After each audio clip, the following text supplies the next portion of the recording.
आपल्या जमिनीचा पीएच वाढला किंवा कमी झाला तर याचा विपरीत परिणाम आपल्या उत्पादनावर होत असतो। जर आपल्या जमिनीचा पीएच वाढला तर तो कमी करणं सोपं असतं। यासाठी मार्केटमध्ये वेगवेगळे औषधं उपलब्ध आहेत।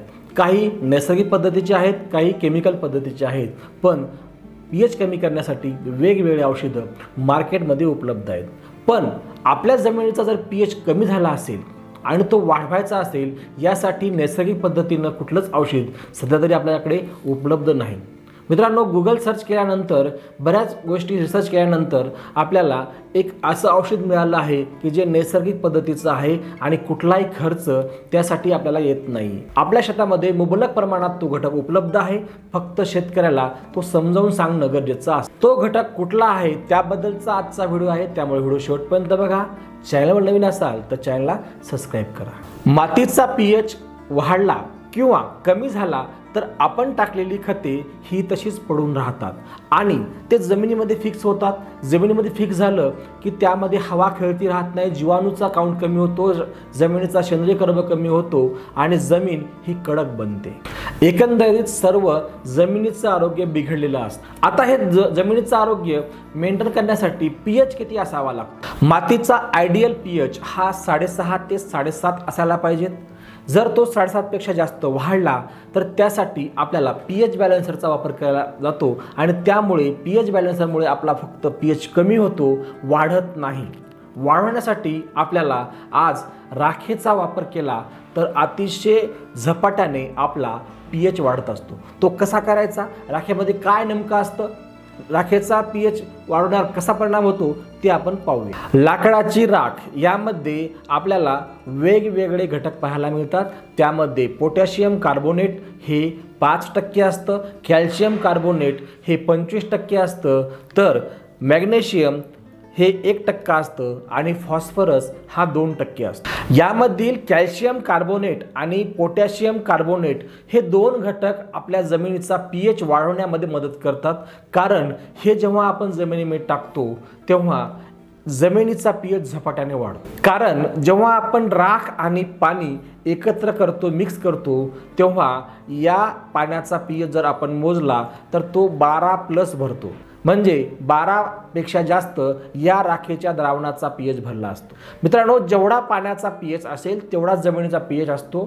जर आपण हे राखेचं द्रावण किंवा डायरेक्ट राख आपण जेव्हा शेतामध्ये टाकतो तेव्हा राखेचा पीएच हा 11 ते 12 एवढा असतो आणि जेव्हा आपण डायरेक्ट शेतामध्ये राखेचा शिडकाव करतो किंवा फेकून देतो, अशा वेळी आपल्या जमिनीचा पीएच हा झपाट्याने वाढत असतो। 80 ते 90% राख ही पाण्यामध्ये मिक्स होते, त्यामुळे जेव्हा आपण जमिनीवर राख फेकतो तेव्हा ती लगेच आपल्या जमिनीमध्ये मिक्स होते आणि त्यावर जर आपण वखरपाळी केली तर लगेच ती राख आपल्या शेतामध्ये सर्वत्र मिक्स होते आणि आपल्या जमिनीचा पीएच ही वाढवत असते। लाकूड जाळल्यानंतर त्याचे रूपांतर हे कार्बोनेटमध्ये होत असते आणि कार्बोनेट जेव्हा आपण जमिनीवर टाकतो तेव्हा ते आम्लधर्मी असल्यामुळे जमिनीमध्ये आम्ल वाढवते आणि जेव्हा जमिनीतलं आम्ल वाढते तेव्हा आपल्या जमिनीचा पीएच हा वाढत असतो। त्यामुळे शेतकऱ्याने जमिनीचा पीएच वाढवण्यासाठी आपल्या राखेचा वापर करायला पाहिजे, जी की तुमच्या घरामध्ये चुलीमध्ये उपलब्ध प्रमाणात आहेत। शेतामध्ये आपण बऱ्याच गोष्टी जाळत असतो, त्यामध्ये सुद्धा भरपूर प्रमाणात राख असते, किंवा आपण एखाद्या ठिकाणी मोठमोठाले कार्यक्रम करतो, अशा ठिकाणी सुद्धा भरपूर प्रमाणात राख असते। ती सुद्धा राख तुम्ही आणून तुमच्या शेतामध्ये टाकू शकता। आता या राखेचं एकरी प्रमाण किती घ्यायचं हे पाहूया। तत्पूर्वी मित्रांनो, शेतकऱ्याच्या ज्ञानामध्ये भर पडावा, याच प्रकारची वेगवेगळी सखोल माहिती शेतकऱ्यांना व्हावी यासाठी आम्ही एक कोर्स लॉन्च केला आहे, ज्याचं नाव आहे ट्रेन द फार्मर।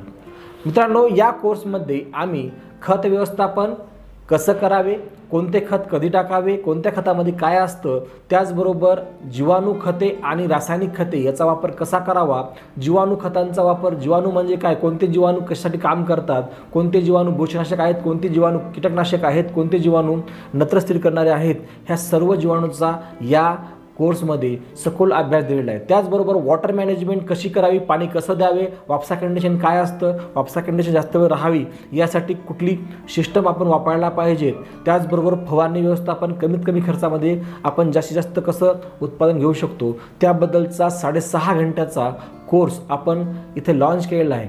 299 रुपये या कोर्सची किंमत असून अतिशय अल्प दरामध्ये आपण हा कोर्स झूमच्या माध्यमातून आपल्या शेतकऱ्यांना देत असतो.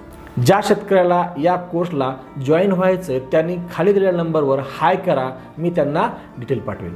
आता पाहूया की आपल्याला pH कमी करण्यासाठी एकरी प्रमाण किती असावं. वेगवेगळ्या विद्यापीठाच्या सर्चनंतर विद्यापीठाने आपल्याला एकरी प्रमाण दिलेलं आहे. विद्यापीठाचं रिकमेंडेड जे प्रमाण आहे ते आहे 1000 स्क्वेअर फूटसाठी 9 किलो. म्हणजे जर तुमची 1000 स्क्वेअर फूट जागा असेल, क्षेत्र असेल, तर त्यासाठी आपल्याला 9 किलो राख वापरावी लागते. एका एकरमध्ये 43,560 स्क्वेअर फूट जागा असल्यामुळे आपल्याला 392 किलो म्हणजे जवळपास 4 क्विंटल आपल्याला राखेचा वापर करावा लागतो. आता फळबागेचं प्रमाण बघा. फळबागेमध्ये आपल्याला हे प्रति झाडाच्या अंतरावर आपल्याला याचं प्रमाण घ्यावं लागतं. जर झाडाचं अंतर 10 बाय 10 असेल तर 1 किलो प्रति झाड वापरावे लागतं. 10 बाय 15 असेल तर 1.5 किलो प्रति झाड वापरावे लागतं. आणि हे जर अंतर 10 बाय 20 असेल तर 2 किलो प्रति झाड आपल्याला याचं प्रमाण वापरावं लागतं. यानंतर सावधानी काय बाळगायला पाहिजेत मित्रांनो, ज्या जमिनीचा pH हा जास्त वाढलेला आहे त्या जमिनीमध्ये राख टाकू नये. कारण pH वाढला असेल आणि आपण राख टाकली तर तो pH आणखीन वाढतो. ही एकच सावधानी आपल्याला बाळगायची आहे. मित्रांनो, ही माहिती तुम्हाला कशी वाटली नक्कीच कळवा आणि तुमच्या गावातील 4-5 ग्रुपवर ही माहिती, हा व्हिडिओ शेअर करा, जेणेकरून त्या व्यक्तीला pH कमी करण्यासाठी मदत होईल. So thank you. Wish you wealth.